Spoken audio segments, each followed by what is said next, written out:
Le ministre québécois de l'Économie, Pierre Fitzgibbon, fera l'objet d'une enquête de la commissaire à l'éthique parce qu'il possède un nombre important d'actions d'Héroux-Devtech, un sous-traitant de Bombardier.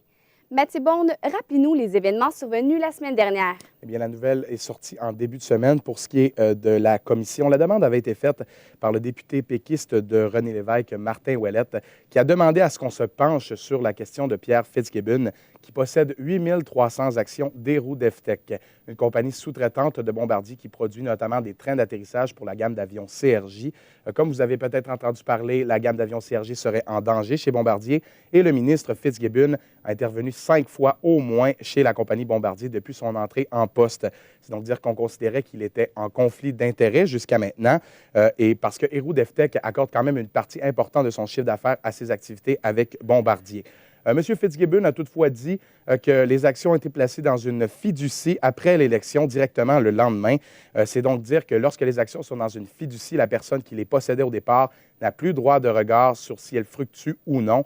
M. Fitzgibbon a même dit qu'elles pourraient être vendues et il ne serait même pas au courant. La nouvelle a aussi sorti qu'il aurait démissionné immédiatement du CA de la compagnie Héroux-Devtech, immédiatement le lendemain après son élection.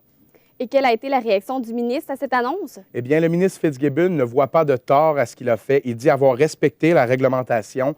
Cette réglementation stipule justement que les ministres ont 60 jours pour déposer leurs actions dans une fiducie.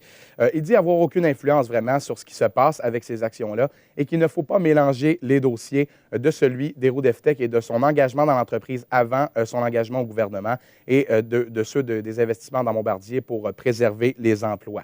Donc, M. Fitzgibbon dit aussi s'être soumis à toutes les règles du commissaire de l'éthique et se dit favorable à recevoir une examination à ce sujet.